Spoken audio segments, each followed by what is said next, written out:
คำว่าพนัดมาจากคำว่าพ้นหรือพนะในภาษาบาลี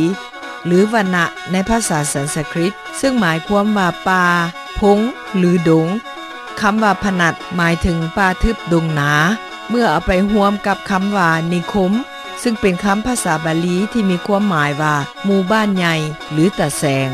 พนัดนิคมจึงมีความหมายว่าเมืองที่เกิดมาจากการสร้างแปลงจากป่าจากดงจนเป็นบ้านเป็นเมืองและชื่อแต่กกแต่เข้าก่อนคนลาวจะอพยพมาอยู่บ้านนี้มีชื่อว่าบ้านแดนป่าเมืองพารดเมืองพนัสนิคมถือว่าเป็นเมืองของคนลาวโดยแท้เพราะสร้างแปลงโดยคนลาวและมีคนลาวอยู่เมืองนี้ห้อยส่วนห้อยต่อมาจึงมีคนไทยคนท้องถิ่นซึ่งแต่ก่อนอยู่อ้อมแอมนั่นเข้ามาอยู่ร่วมกันกับทางมีคนจีนที่อพยพเข้ามาอยู่ใหม่จนกลายเป็นประชาชนเมืองพนัสนิคมในปัจจุบันแต่ป่านนั้นในปัจจุบันนี้สัดส่วนของคนเสื้อสายลาวก็ยังถือว่าเป็นคนส่วนหลายของเมืองนี้อยู่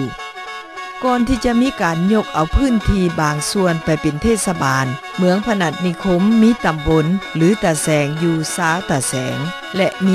206หมู่บ้าน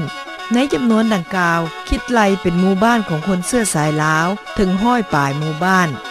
ดังนั้นจึงบ่ผิดเท่าใดถ้าจะบอกว่าบอนนี่แม่นเมืองลาวบ่แม่นแต่บ้านลาวเท่านั้น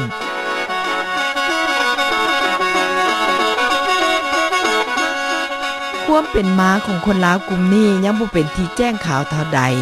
ผู้ที่เป็นคนหุ่นลูกหุ่นหลานที่ได้ฟังจากผู้เฒ่าผู้แก่ลางคนก็บอกว่าพวกเขาเจ้าคือคนลาวที่อพยพมาจากเวียงจันทน์แต่พอฟังเสียงปากเสียงเว้าแล้วพัดไปคือคนทั้งแขวงขมวนพุ่น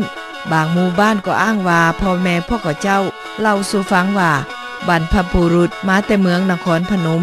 แต่พอได้ฟังเสียงปากพัดไปคือกับคนเวียงจันทน์พุ่น